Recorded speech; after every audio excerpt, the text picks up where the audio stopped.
In case of graphite, ठीक है। Second nearest neighbour जैसे ग्रेफीन के केस में थे ठीक इसी तरीके से 6 होते हैं और 8 डिस्टेंस पे होते हैं। अब निकालते हैं एटॉमिक पैकिंग फ्रैक्शन। तो ये सारा हो गया क्लियर, ठीक है। अब हम एटॉमिक पैकिंग फ्रैक्शन निकालते हैं। तो एटॉमिक पैकिंग फ्रैक्शन निकालने के लिए क्या पता होना चाहिए? ये तो 3D केस है तो इसमें आसानी से एटॉमिक पैकिंग फ्रैक्शन निकाल सकते हैं। एटॉमिक पैकिंग फ्रैक्शन तो ये होता है एन इफेक्टिव इनटू एक एटम का volume 4/3 pi r cube over जो टोटल इसका जो वॉल्यूम है। इसका वॉल्यूम क्या आएगा देखो, इसका वॉल्यूम बेस का एरिया इनटू हाइट, तो बेस का एरिया क्या आएगा? वॉल्यूम इसका रोम्बस बेस्ड प्रिज्म का वॉल्यूम आएगा बेस का एरिया। ये दो इक्विलेटरल ट्रायंगल का एरिया होगा, एक इक्विलेटरल का क्या होता है √3/4 ए स्क्वायर इंटू सी, और दो है ऐसे ए स्क्वायर है सॉरी, ठीक है इतना ही होगा ए स्क्वायर, और सी क्या हो गई इसकी हाइट, तो ये आ गया 2√3/4 ए स्क्वायर सी, ठीक है। तो ये आ गए हैं यहाँ से इसकी वैल्यू। आर की वैल्यू अब आपको ए की फॉर्म में चाहिए, तो आर यहाँ से क्या है ये देखो, यहाँ से twice of R is equals to A है, तो आर क्या हो जाएगा a/2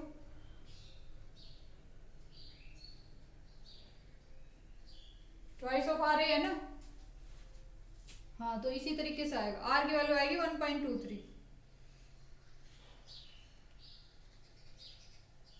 क्लियर है? तो ये सारी वैल्यूज इसमें सब्स्टिट्यूट करेंगे तो इसका HCP की इसके नियर बाई होता है 0.74। तो जैसा कि FCC में और HCP में आया था वही इसकी यूनिट सेल है और उसी प्रकार का इसमें एटॉमिक पैकिंग फ्रैक्शन होता है। क्लियर है? तो ये था हमारा लास्ट स्ट्रक्चर ऑफ ग्रेफाइट। तो लेट अस समराइज की ग्रेफाइट की स्ट्रक्चर किस तरह की होती है, क्या कुछ होता है। सॉरी 2r d के इक्वल है, देखो यहाँ से ये जो 2r है ना ये d के इक्वल है, क्योंकि ये तो दूर हो गया ना, ये नियरेस्ट नेबर ही है, तो 2r d के इक्वल है, ठीक है। तो यहाँ से r क्या हो जाएगा, r हो जाएगा d/2, ठीक है। और d की वैल्यू यहाँ से रखेंगे, d की आएगी a/√3, तो d की a/√3, तो ये वैल्यू सब्स्टिट्यूट करेंगे। क्लियर? तो इसको करेक्ट कर लेना। तो ये थे ग्रेफाइट की स्ट्रक्चर। तो लेट अस समराइज की ग्रेफाइट की स्ट्रक्चर में हमने क्या कुछ देखा। तो ग्रेफाइट की स्ट्रक्चर एक 3 डायमेंशनल स्ट्रक्चर है पहली बात। दूसरी की ये ग्रेफीन की लेयर की स्टैकिंग है, ठीक है। तीसरी बात इसमें कि जो ग्रेफीन्स की लेयर क्या होती है, पहले सिंगल लेयर, जो दूसरी लेयर आती है वो डिस्प्लेस्ड होती है, ठीक है। हॉरिजॉन्टल भी हो सकती है या दूसरे बॉन्ड लेंथ के अलोंग भी हो सकती है। हमने अपनी सिंप्लिसिटी के लिए हॉरिजॉन्टल मानना है कि जो सेकंड ग्रेफीन की लेयर है वो हॉरिजॉन्टली शिफ्टेड है, और कितनी शिफ्टेड है, अलोंग बॉन्ड लेंथ शिफ्टेड है, और कितनी शिफ्टेड है कि बॉन्ड लेंथ जितनी शिफ्ट हो रही है सेकंड ग्रेफीन की लेयर। क्लियर है? और थर्ड आएगी वो आइडेंटिकल आएगी, फिर फोर्थ आएगी वो डिस्प्लेस्ड, फिर इस तरीके से ये पूरा 3 डायमेंशनल स्ट्रक्चर होती है ग्रेफाइट की। तभी इसको हम लेयर की फॉर्म में होता है ना, तो स्लिपरी होता है, फिसलता है, जैसे कि पेंसिल को लिखा और घस गया, वो हट गया, और एक लेयर आती है, लेयर की लेयर हट जाती है। तो जो इनके बीच में एक सिंगल ग्रेफीन में जो बॉन्डिंग होती है वो होती है कोवेलेंट बॉन्डिंग, और जो इन लेयर्स के बीच में बॉन्डिंग होती है वो होती है वीक वैन डर वाल बॉन्डिंग। इस वजह से ये लेयर्स की फॉर्म में आसानी से निकल आता है, स्लिपरी है, ठीक है, क्योंकि जो लेयर के बीच में बॉन्डिंग है उसका टाइप है वीक बॉन्डिंग का, वैन डर वाल बॉन्डिंग का, बट जो इन बिटवीन है वो है कोवेलेंट बॉन्डिंग, स्ट्रॉन्ग बॉन्डिंग, ठीक है। दैट्स व्हाई स्लिपरी फॉर्म में पाया जाता है ग्रेफाइट। तो ये हमने सारी चीजें देखी। लेटिस टाइप है, इसमें हेक्सागोनल प्रिमिटिव 4 एटम का बेसिस होता है। बेसिस किस तरह की पोजीशंस होती है, ये यूनिट सेल का टाइप होता है। कोऑर्डिनेशन नंबर 3 होते हैं। एटॉमिक पैकिंग फ्रैक्शन में आपने इस तरीके से थोड़ा करेक्ट कर लेना इसको। This is all about graphite structure.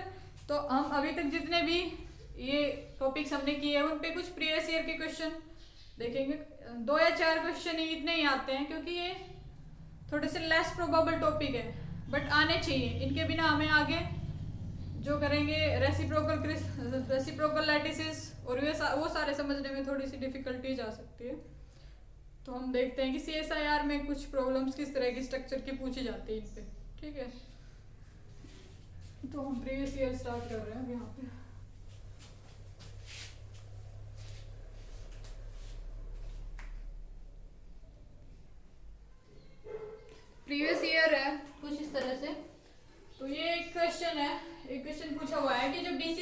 Structure है, in case of BCC structure, what is the distance of third nearest neighbor?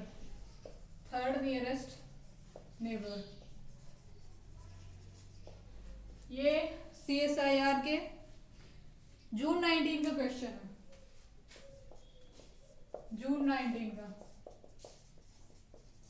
CSIR की प्रॉब्लम है।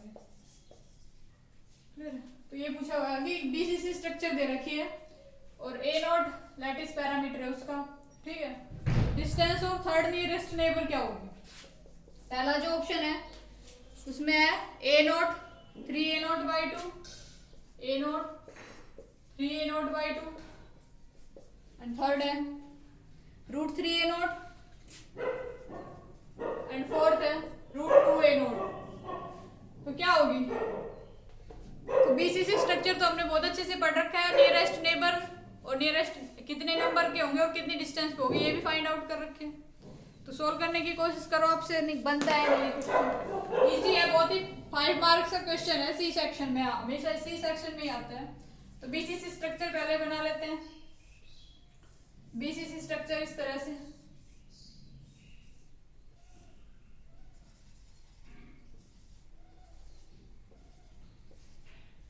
और इसकी जो ये लैटिस कांस्टेंट दे रखा है A0, क्लियर है, A0 दे रखा है। और क्या पूछा हुआ है कि थर्ड नियरेस्ट नेबर। मैंने नियरेस्ट नेबर करने के लिए मैंने 2-3 बातें बताई थी कि जो A0 तो ये इसकी लेंथ होती है, एज लेंथ, ठीक है। एक जो ये बॉडी, एक होता है इसमें बॉडी डायगोनल, ठीक है, बॉडी डायगोनल ये अपोजिट एंड्स को मिलाने वाला, ये छोटा दिख रहा है बट ये इस एंड से उस एंड तक पूरा हाइट होती है, ठीक है। एक होता है बॉडी डायगोनल की लेंथ, बॉडी डायगोनल की कितनी होती है? √3A0। और जो फेस डायगोनल होता है, फेस डायगोनल, ये फेस डायगोनल की लेंथ होती है, फेस डायगोनल की लेंथ होती है √2A0, ठीक है। तो हम ये सारी डिस्टेंस हमने सिस्टम से अरेंज की थी, इस तरीके से अरेंज की थी कि कोई एटम किन किन पोजीशंस पे हो सकता है किसी क्रिस्टल में, लैटिस का हो, ठीक है। तो A0/2 भी हो सकती है, उसके बाद √2A0 पे भी हो सकता है, √3A0 पे भी हो सकता है, √2/2A0 भी हो सकता है, √3/3A0 भी हो सकता है। फिर उसके बाद ट्वाइस शुरू हो जाएगा इनका, ठीक है। तो हम देखें कि ये तो आएगा 1, ये आएगा 0.5 A0 के फॉर्म में, ठीक है, और ये आएगा 1.41 समथिंग, और ये आएगा 1.73 या 4 कितना, √2/2 करेंगे तो ये आएगा 0.7 समथिंग, और ये आएगा 0.8 समथिंग। तो सबसे नियरेस्ट, ये नियरेस्ट डिस्टेंस देखो, इसमें सबसे नियरेस्ट है ये कि अगर एज के लेंथ पे कोई एटम हो तो वो देखो। नेक्स्ट कौन सी है? नेक्स्ट है कि फेस डायगोनल के हाथ पे कोई एटम रखा है तो वहां देखो। थर्ड जो डिस्टेंस है वो है इसके बॉडी डायगोनल के हाथ पे। फोर्थ जो डिस्टेंस है वो कौन सी है? फोर्थ डिस्टेंस है ये कि उसके एज पे हो, मतलब इस तरह से। और जो फिफ्थ डिस्टेंस है वो है √2, और सिक्स्थ है जो वो उसके बॉडी डायगोनल की लेंथ पे हो, ये। तो देखो हमने फर्स्ट नियरेस्ट नेबर, तो इस केस में कितने हैं? सिस्टम से ही चलते हैं। फर्स्ट नियरेस्ट नेबर देखो, फर्स्ट नियरेस्ट नेबर इसके क्या है? फर्स्ट नियरेस्ट नेबर देखो, पहली डिस्टेंस देखो A 0.5 पे है। इस एटम को अपना ले लो, इसको अगर ओरिजिन ले लें, यहाँ ओरिजिन ले हमने, तो अगर इसको ओरिजिन ले तो A0 डिस्टेंस, पहली जो डिस्टेंस है A0/2, तो इससे A0/2 तो ये वाली डिस्टेंस होगी, ये इसकी आधी। यहाँ पे कोई एटम है नहीं है, तो ये A0/2 ये तो है नहीं अपना। दूसरी देखो सेकंड, √2/2, मतलब कि बॉडी डायगोनल, इसके फेस डायगोनल के हाफ पे किसी फेस डायगोनल के हाफ पे कोई एटम नहीं, तो तो जो ये सेकंड है ये भी पॉसिबिलिटी नहीं है। थर्ड है जो, वो कौन सा है, ये √3/2, √3/2 हाफ इसका √3/2 पे है। अब देखो ये बॉडी डायगोनल के हाफ पे ही तो है, √3/2 पे ये सारे एटम √3/2 डिस्टेंस पे है। तो ये कितने हैं, ऐसे टोटल 8 है। तो फर्स्ट नियरेस्ट नेबर 8 है और कितने हैं, √3/2 A0 डिस्टेंस पे। तो ये तो हो गया फर्स्ट नियरेस्ट नेबर, ठीक है, फर्स्ट नियरेस्ट नेबर हो गए यहाँ पे। सेकंड नियरेस्ट नेबर देखो, सेकंड हो, फोर्थ पोजीशन पे जाओ, सेकंड A0 डिस्टेंस पे, A0 डिस्टेंस पे है। तो देखो A0 डिस्टेंस मतलब इतना यहाँ चलेंगे, तो यहाँ भी एक दूसरी यूनिट सेल का मिलेगा उसके बॉडी सेंटर में, ऑब्वियसली मिलेगा। और ऐसे ही ऊपर चले तो भी मिलेगा, लेफ्ट में राइट में हर फेस पे एक सेकंड का बॉडी डायगोनल मिलेगा। तो सेकंड नियरेस्ट नेबर हो गए कितने, 6 हो गए और A डिस्टेंस पे, ठीक है। तो सेकंड हो गए ये सेकंड। अब फिफ्थ पोजीशन कौन सी आई, ये √2A0 पे देखो, √2A0 पे मिलेगा। √2A0 का मतलब क्या हुआ कि फेस डायगोनल पे देखो, ये रहा फेस डायगोनल पे, ये रहा है यहाँ पे। इस तरीके से यहाँ भी एक फेस होगा, यहाँ भी एक फेस होगा, यहाँ भी एक फेस होगा, इसके लिए भी होगा ऐसा ही, इसके लिए भी ऐसी सिचुएशन आएगी कि यहाँ पे इसको एक एटम मिलेगा, यहाँ पे मिलेगा, हर एटम के लिए मिलेगी सिचुएशन। तो हमने फेस पे कितने हैं, अब ये सिंगल फेस, इस तरीके के 4 फेस होंगे, ठीक, ये वाले पे 4 होंगे और इस वाले पे भी 4 होंगे, ठीक है। तो थर्ड नियरेस्ट नेबर कितने डिस्टेंस पे हुए, थर्ड नियरेस्ट नेबर हुए इस डिस्टेंस पे, थर्ड नियरेस्ट नेबर हमारे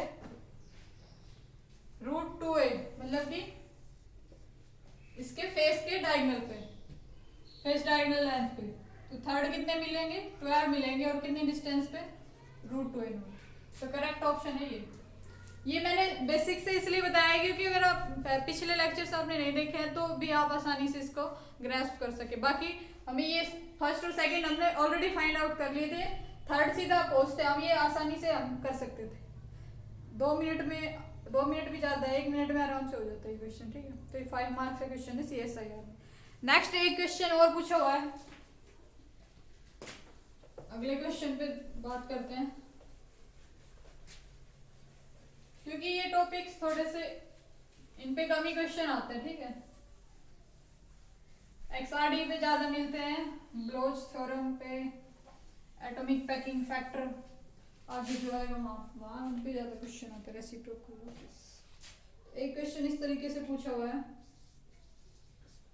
कि जो NaCl की स्ट्रक्चर दे रखी है, crystal of NaCl with as a set of crystal ले रखा है NaCl का, ठीक है। Each sodium atom as a radius R1, एक NaCl का क्रिस्टल है, NaCl क्रिस्टल, ठीक है। और सोडियम एटम की जो है, सोडियम आयन होगा, एटम नहीं होगा, ठीक है। सोडियम आयन की जो क्या दे रखी है, रेडियस दे रखी है R1, और क्लोरीन की रेडियस दे रखी है R2, ठीक है। Centres of the spheres form a simple cubic lattice, और ये कह रखा है कि ये कौन सा लैटिस बना रहे हैं, सिंपल क्यूबिक। जनरली तो एफसीसी लैटिस पढ़ा था हमने इसमें, ठीक है, बट इसके क्वेश्चन में दे रखा है कि सिंपल क्यूबिक लैटिस बना रहे हैं, एक दूसरे को टच कर रहे हैं। Packing fraction of the crystal क्या होगा, क्या पूछा है, पैकिंग फ्रैक्शन, पैकिंग फ्रैक्शन क्या होगा, पैकिंग फ्रैक्शन। और ये CSIR की प्रॉब्लम है, CSIR दिसंबर 14।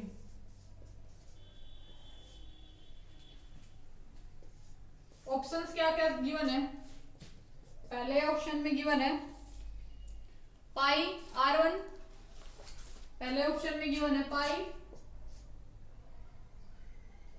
अंदर है R1 और R1 प्लस R2 का क्यूब प्लस R2 और R1 प्लस R2 का cube, this is first option.